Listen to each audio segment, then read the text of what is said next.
kada sugid siya sa kamaturan. Hindi kay nakinahanglanin ko ang pagpanaksi sa tao, kundi ang ginambal ko lamang ini agod nga maluwas kamo. Siwa ka kay sa kasuga na nasindihan kada siga. Kasi malipot nga diyon na luyagan ninyong First kalipay take sa kami iyang sa katawan. Degalio. Pero may nagasaksi na lungod sa akon nga labi papapanaksi na ginhatag ni Juan ang buhat ng gintimo ko ang mabuhat ginhatag sa akon sa may kay muon ko. Ini nagasaksi na lungod sa akon kada mamatuod nga may nagpadala sa akon. Ang ebanghelyo sa Ginoo.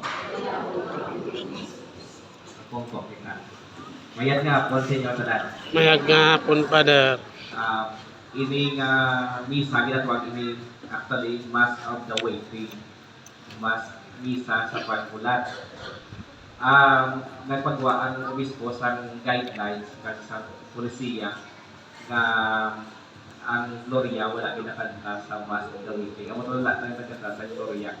Pastorel pero wala sa Gloria. Ang Gloria kinakanta lang was sa kagapon sa misa de Gallo. Naandan na ito niya kanta kita sa Gloria, pero kami higaan kami sa guidelines sa obispo na ito kay misa sa paghulat, nagahulat kita.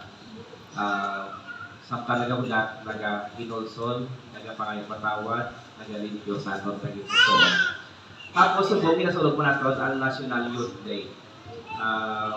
Misa para sa aton mga kumatanon, nakabay pang Diyos maghatag sa kabakot kusog.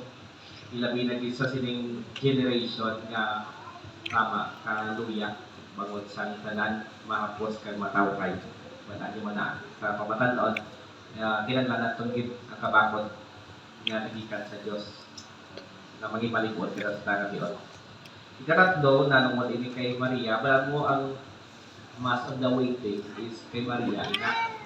Si Maria nagahulat sa siyam ka adlaw bago matawo si Kristo. Si Maria kadit si Juan amo ang nagagiyak.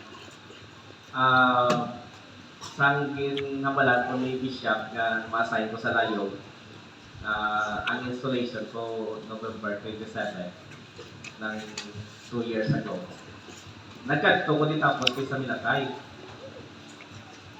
Una kong matalang wala sa Abilay, wala sa sign dito sa Layog. Ikaduwa dito sa Tulapong. Ikatatlo ang sa Tuyan, marami man nagurwa. Actually may mga sign na sa una, siguro hindi na mga klaro, katama. So sa subong wala pa kita kamutan sa sign. Ang una nga, tanan nga nagbisita, nga nagkaito sa akon sa Layog, nga wala pa nakakaito, tanan sila ng tanan. Wala sa site. Pero subong may tinatawag na GPS, ang Waze. Makita mo na, may madikta sa imo, kung diin padulong ang layo, diin pakanto, diin padulungan sa imo kakantuan. So, hindi ka din magtalak. Pero kung nagabase kita sa masay, direksyon, kung wala, drag din ka matalak. Kung di na ka mamangkot, matalak ka din. Mamangkot ka din para may magiyas sa aton.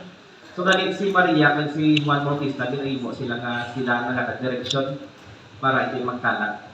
So tandaan natin si Maria, paagi kay Maria pakanto kay Isus. Busingon si Maria nga lagyan pakanto kay Isus para hindi kayo namutanan ang po kita demosyon kay Maria. Ikaduwa, si Juan Bautista. Si Juan Bautista na gani nagsinggit sa